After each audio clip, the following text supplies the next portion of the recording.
जब हम कर्म करते हैं तो कई बार हमें लगता है, क्या मैं सच में सही कर रहा हूँ? क्या मेरे कर्म का फल मुझे मिलेगा, या मैं बस प्रकृति के नियमों का बंधन हूँ?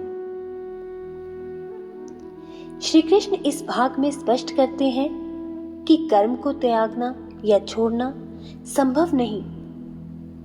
प्रकृति के नियमों के अनुसार हमसे हर वक्त कर्म होता रहता है, पर सवाल यह है, कैसे करे कर्म, कैसे बने कर्मयोगी? अब हम सुनेंगे वह ज्ञान जो कर्म से जुड़े भ्रमों को दूर कर देगा।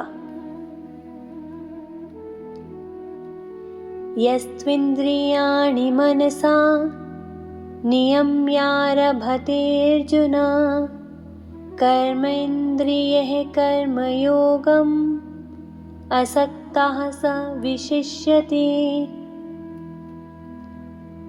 जो व्यक्ति अपने मन से इंद्रियों को नियंत्रित करता है और अपने इंद्रियों द्वारा कर्म करता है, पर फल की आसक्ति से मुक्त रहता है, वह श्रेष्ठ कर्मयोगी होता है। यह श्लोक कर्मयोग का सार बताता है। इंद्रियां कर्म करती हैं क्योंकि प्रकृति का नियम है, पर मन को संयमित रखने वाला व्यक्ति अपनी आत्मा से जुड़ा रहता है। उसके कर्म फल की चिंता से परे होते हैं। यह स्वतंत्रता और योग का स्वभाव है। जब हम कर्म करते हैं बिना फल की लालसा के, तब कर्म हमें नहीं बांधता, बल्कि हमें मुक्ति की ओर ले जाता है। सह यज्ञाः प्रजाः सृष्ट्वा पुरोवाच प्रजापतिः अनेन प्रसविष्यत्वमेषा वोस्त्विष्टा कामाधुकः। सृष्टि के आरंभ में प्रजापति ने प्रजा जनन के साथ यज्ञ स्थापित किया और कहा, इस यज्ञ से तुम समृद्ध होंगे और यह तुम्हारी इच्छाओं को पूरा करेगा। यह श्लोक सृष्टि के संतुलन का परिचायक है। जब हम अपने कर्मों को समर्पण से करते हैं तो यह न केवल हमें बल्कि पूरी प्रकृति को पुष्ट करता है। यज्ञ यहाँ कर्म और समर्पण का प्रतीक है। जब हम स्वयं को समर्पित कर देते हैं तो सृष्टि भी हमारा साथ देती है।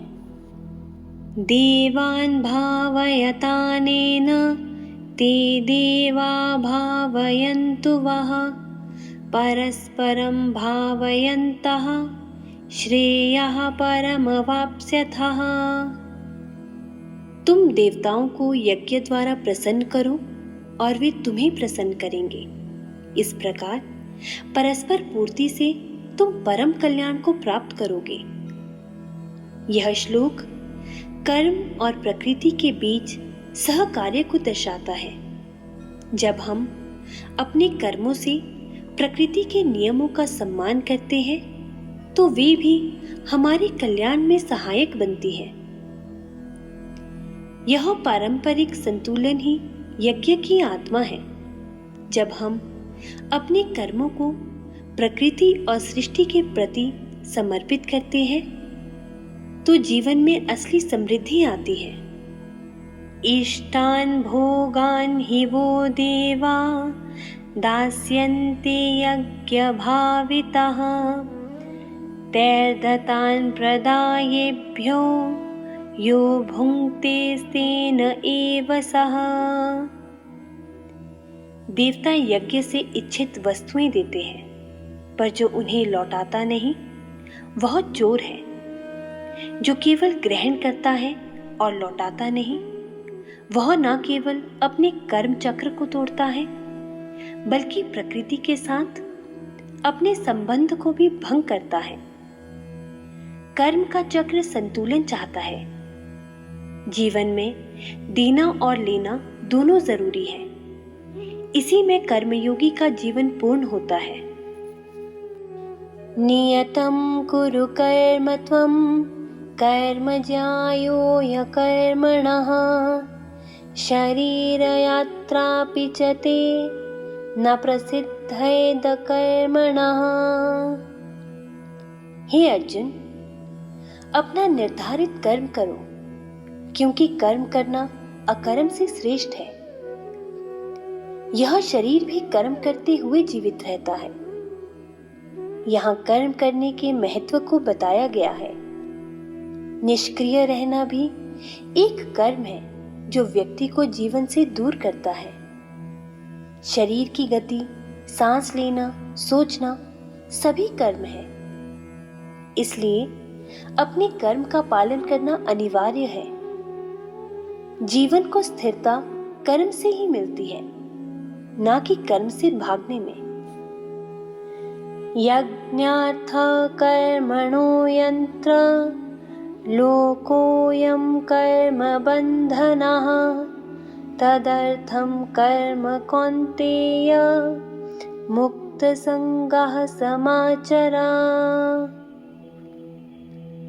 जब कर्म यज्ञ की भावना से ना किया जाए तो वह कर्म बंधन बन जाता है। इसलिए हे अर्जुन, आसक्ति से मुक्त होकर कर्म करो। कर्म अगर स्वार्थ या परिणाम की इच्छा से किया जाए तो वह मनुष्य को बंधन में बांधता है। मुक्ति केवल तभी संभव है जब कर्म को समर्पण और निस्वार्थ भाव से किया जाए। कर्म को पूजा और यज्ञ की तरह करने से ही हमें वास्तविक मुक्ति मिलती है। इन 6 श्लोकों में श्री कृष्ण ने हमें सिखाया कि कर्म त्यागना नहीं है, बल्कि उसे आसक्ति से मुक्त करना है। जो मन संयमित हो, जो फल की चिंता से दूर हो, वही सच्चा कर्मयोगी होता है।